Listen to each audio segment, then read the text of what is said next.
दुनिया के सबसे अमीर भगवान, लेकिन कर्ज में? सुनने में कितना अजीब लगता है ना।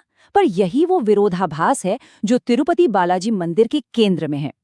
आज हम इसी गहरे रहस्य की परतों को खोलेंगे और जानेंगे कि आखिर कैसे एक दिव्य कर्ज लाखों करोड़ों लोगों की आस्था का सबसे बड़ा आधार बन गया। तो सवाल ये है कि दुनिया के सबसे अमीर भगवान, जिनके खजाने में हर रोज करोड़ों का दान आता है, वो आज भी कर्ज में क्यों है? देखिए, ये सवाल जितना सीधा है ना, इसका जवाब उतना ही गहरा और हजारों साल पुराना है। चलिए इस दिलचस्प पौराणिक कहानी को जरा समझते हैं। ये कहानी पैसों से, धन दौलत से नहीं, बल्कि एक विदाई से शुरू होती है। एक ऐसी घटना जिसने स्वर्ग से लेकर पृथ्वी तक सब कुछ हमेशा के लिए बदल दिया। तो कहानी का पहला अध्याय है एक अपमान और एक विदाई। ये वो घटना है जिसने इस पूरी दिव्य कहानी को, आप कह सकते हैं, एक तरह से शुरू किया। तो हुआ ये कि सब कुछ शुरू हुआ महर्षि भृगु की एक परीक्षा से। वो देवताओं को परख रहे थे और इसी दौरान उन्होंने क्रोध में आकर भगवान विष्णु की छाती पर लात मार दी। लेकिन वो छाती, वो तो देवी लक्ष्मी का निवास स्थान थी। बस इस अपमान से आहत होकर देवी लक्ष्मी वैकुंठ छोड़कर चली गईं और उनके जाने के दुख में भगवान विष्णु भी उन्हें ढूंढते ढूंढते पृथ्वी पर आ गए। अब वैकुंठ छोड़ने के बाद देवी लक्ष्मी ने पृथ्वी पर एक नया रूप लिया। कहानी ये है कि दक्षिण भारत के एक राजा थे, आकाश राजन। वो जब यज्ञ के लिए जमीन तैयार कर रहे थे तो उन्हें खिले हुए कमल के फूल में एक बच्ची मिली। राजा ने उसे अपनी बेटी मानकर पाला और नाम दिया पद्मावती। अच्छा, अब कहानी के दूसरे हिस्से पर चलते हैं। पृथ्वी पर बलिदान। ये भगवान विष्णु की पीड़ा और उनके लिए दिखाई गई अटूट भक्ति की यात्रा है।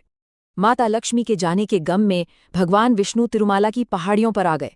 वो इतने दुखी थे कि उन्होंने खाना पीना सब छोड़ दिया और एक चींटी के टीले, मतलब एक एंटहिल के अंदर बैठकर ध्यान करने लगे। उन्हें भूखा देखकर एक गाय हर रोज उस टीले पर अपना दूध गिरा देती थी। लेकिन एक दिन एक ग्वाले ने गाय को ऐसा करते देख लिया और गुस्से में उस पर कुल्हाड़ी फेंक दी। उस गाय को बचाने के लिए भगवान विष्णु सामने आ गए और कुल्हाड़ी का वो वार सीधा उनके सिर पर लगा। और यहीं पर कहानी में आती हैं नीला देवी, भगवान विष्णु की एक बहुत बड़ी भक्त, जिनका एक निस्वार्थ बलिदान आज एक स्थायी प्रथा बन चुका है। भगवान को इस तरह दर्द में देखकर नीला देवी से रहा नहीं गया। उन्होंने एक पल भी नहीं सोचा, अपने खूबसूरत घने बाल काटे और एक चमत्कार की तरह उन्हें भगवान के घाव पर लगा दिया और बाल तुरंत ही प्रभु के सिर से जुड़ गए। इस त्याग और बलिदान से खुश होकर भगवान विष्णु ने नीला देवी को एक वरदान दिया।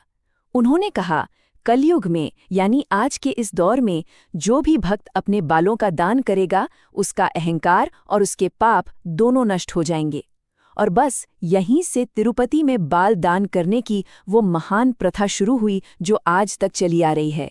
चलिए अब कहानी के उस मोड़ पर चलते हैं जहां प्यार के लिए एक कर्ज लिया गया, एक ऐसा दिव्य विवाह जिसके लिए एक ब्रह्मांडीय ऋण की जरूरत पड़ गई।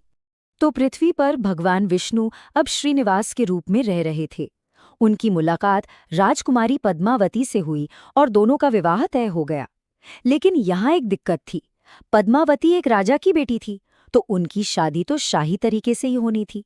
दूसरी तरफ भगवान श्रीनिवास के पास पृथ्वी पर कोई धन नहीं था। अब इस शाही शादी का खर्च उठाने के लिए भगवान श्रीनिवास पहुंचे धन के देवता कुबेर के पास और उनसे एक बहुत बड़ा कर्ज मांगा ताकि शादी की भव्यता में कोई कमी न रह जाए। कुबेर कर्ज देने को तैयार तो हो गए, लेकिन उन्होंने एक शर्त रखी। शर्त ये थी कि भगवान को ये कर्ज कलयुग के अंत तक ब्याज के साथ चुकाना होगा, और भगवान श्रीनिवास ने ये शर्त मान ली। और अब हम कहानी के उस हिस्से पर आते हैं जो आज भी चल रहा है, ये कभी न खत्म होने वाला पुनर्भुगतान। ये दिखाता है कि कैसे पौराणिक कथाएं आज की भक्ति को आकार देती हैं। तो सवाल ये है कि ये प्राचीन कहानी तिरुपति मंदिर की दो सबसे जरूरी और प्रसिद्ध प्रथाओं से सीधे तौर पर कैसे जुड़ती है। चलिए अब इसे देखते हैं। पहला है दान। भक्त मंदिर में जो करोड़ों का धन, सोना और पैसा चढ़ाते हैं, वो असल में भगवान बालाजी को कुबेर का कर्ज चुकाने में मदद करने के लिए होता है। हर एक दान उस दिव्य ऋण को चुकाने की दिशा में एक छोटा सा योगदान है।